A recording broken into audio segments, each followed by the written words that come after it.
Hepinize yeniden merhabalar, kanalıma ve mutfağıma hoş geldiniz. Kış hazırlıkları tam hız devam ederken ben de bugün sizlere muhteşem bir turşu tarifiyle geldim. Domates turşusu da deniyor. Diğer adıyla kaşık turşusu. İnanılmaz lezzetli. Bunu yapmadan kışa girmeyin derim. Bir kere denediğinizde her yıl yapmak isteyeceksiniz.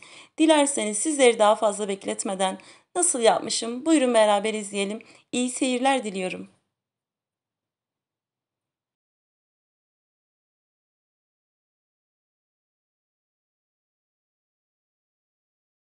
Domates turşusu için ben 3 kilo domates kullanıyorum ve 750 gram kıl biber, 2 adet kapya biber yani salçalık biber, yarım demet maydanoz, bir baş sarımsak. Turşuyu yapmaya başlamadan önce bütün malzemeleri güzelce yıkadım ve yapım aşamasına geçebiliriz. Öncelikle sarımsakları daha kolay soyabilmemiz için birbirinden ayırıp bir kasenin içerisine alıyorum ve üzerine bir su bardağı kadar ılık su ekliyorum. Üzerine su döktükten sonra bir kenara alıyorum. Bekledikçe sarımsakların kabukları daha kolay soyulacaktır.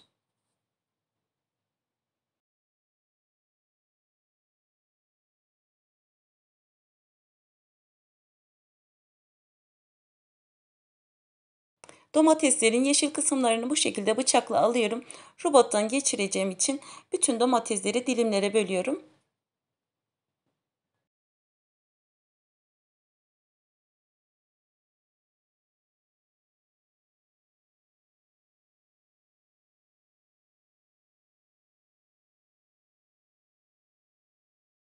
Domates turşusu için istediğiniz cins domatesi kullanabilirsiniz.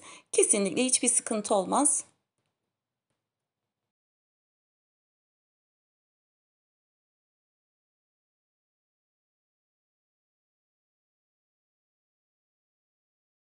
Dilimlere böldüğüm domatesleri mutfak robotunda güzelce çekiyorum.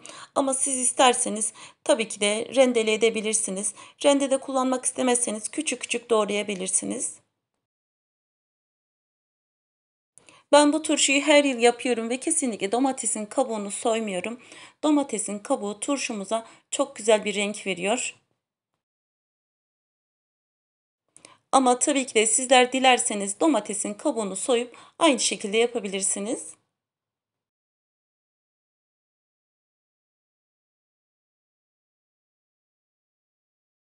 Domatesi robottan çekerken köpüklenmeler olabilir. Kesinlikle endişe etmeyin. Bekledikçe o köpükler geçecektir. Arada bir domatesi ekledikten sonra karıştırmayı unutmayalım.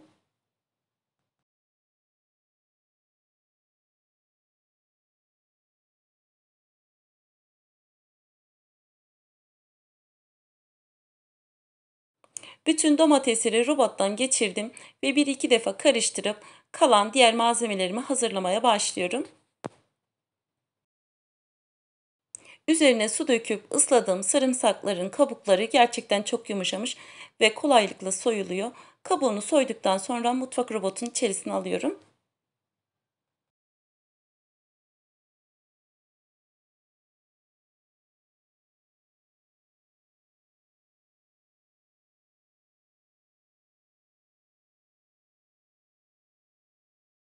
Kabuklarını soyup robotun içerisine aldığım sarımsakların üzerine hazırladığım domatesten bir iki kepçe döküyorum. Bu şekilde sarımsaklar daha güzel ezilecektir.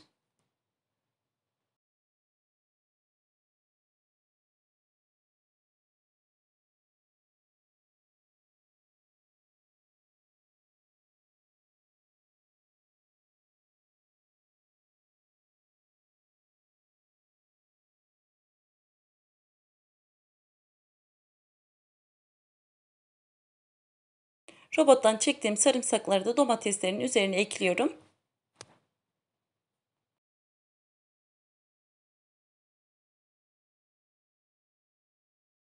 Sarımsakların ardından çekirdeklerini çıkardım. 2 adet kapya biber yani salçalık biber. Benim kullandığım biberler biraz büyüktü. Tam 400 gram geldi.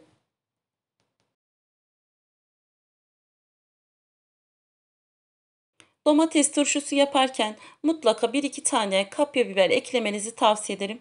Gerçekten turşumuzun rengini muhteşem yapıyor.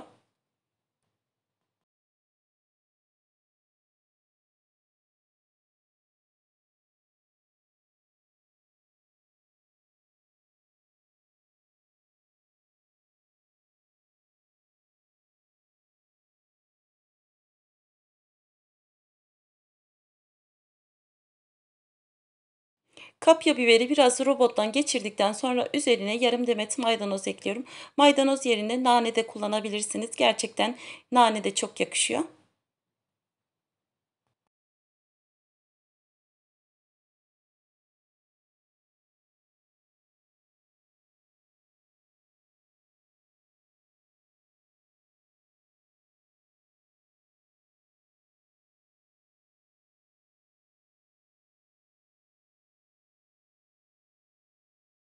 Kapya biber ve maydanozu da domatesin içerisine ekleyip güzelce karıştırıyorum.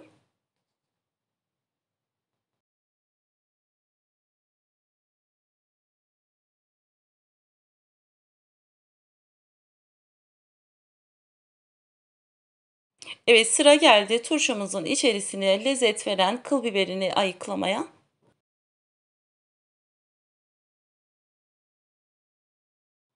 Evet, kullandığım kıl biberler çok taze olduğu için sizin de gördüğünüz gibi baş kısımlarını bu şekilde koparıyorum.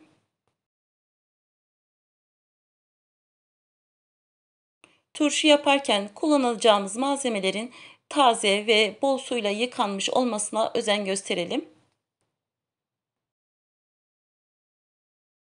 Biberleri istediğiniz büyüklükte doğrayabilirsiniz. Ben bu şekilde küçük küçük doğramayı tercih ediyorum ve bu şekilde kaşığa da sığıyor. Gerçekten çok da görünüşü de güzel oluyor.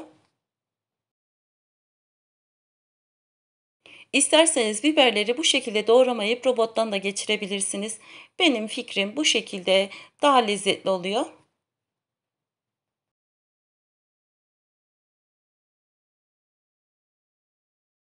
Turşumu daha geniş bir kabın içerisine aldım. Çünkü hem biber ekleneceği için bir de karıştıracağım için daha geniş bir kabın içerisine aldım.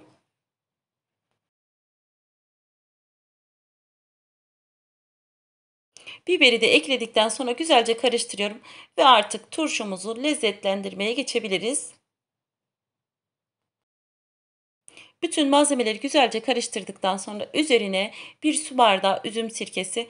Ben üzüm sirkesi kullandım ama tabii ki de siz isterseniz elma sirkesi de kullanabilirsiniz. Sirkenin ardından bir su bardağı sıvı yağ ekliyorum.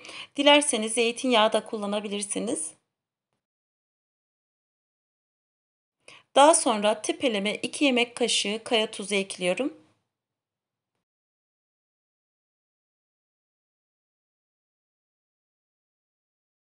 Ve ardından 1,5 yemek kaşığı limon tuzu ekliyorum.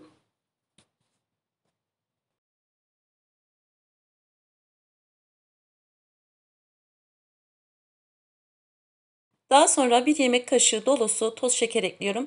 Toz şeker turşumuzun lezzetini dengeleyecektir.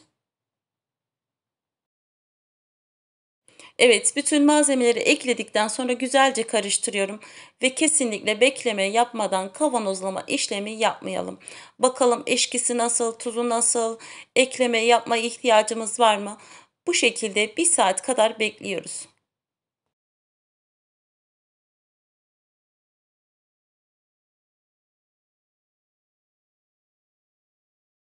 Yaklaşık bir saat kadar bekledikten sonra güzelce karıştırdım ve tadına bakıyorum. Benim damak tadıma göre biraz eşkisi ve tuzu az geldi. Tekrar ekleme yapıyorum.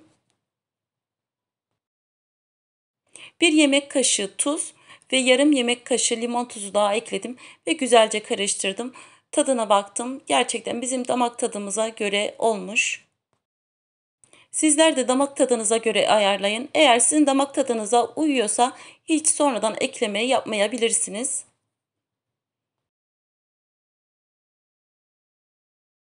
Evet, artık turşuları kavanozlara doldurabilirim. Gerçekten muhteşem oldu. Turşuları kavanozlara doldurduktan sonra 3 gün dışarıda ve 3 günün ardından buzdolabında bekletelim ve kapağını açtığımız kavanozu mutlaka buzdolabında bekletelim. O şekilde tüketelim. Kullandığım kavanozların ölçüsü 600 mililitre. Bu ölçülerde tam 6 adet kavanozumuz doldu.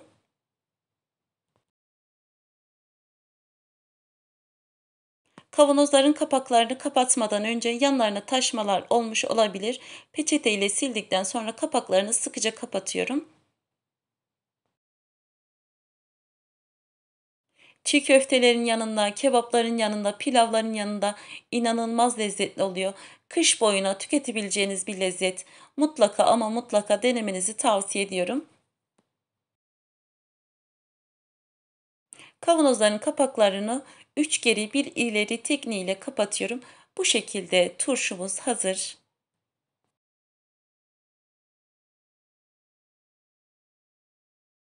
Videomda domates turşusunu ayrıntılı bir şekilde anlatmaya çalıştım. Ama tabii ki de aklınıza takılan bütün soruları bana yorumlarda sorabilirsiniz. Gördüğüm anda dönüş yapıyorum.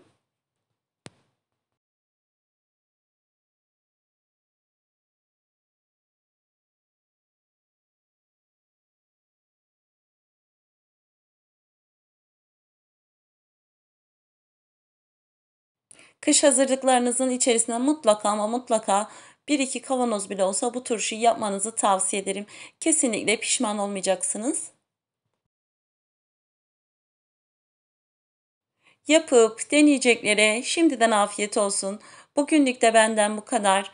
Yeni tariflerde, yeni videolarda görüşmek üzere. Hepiniz Allah'a emanet olun. Hoşça kalın.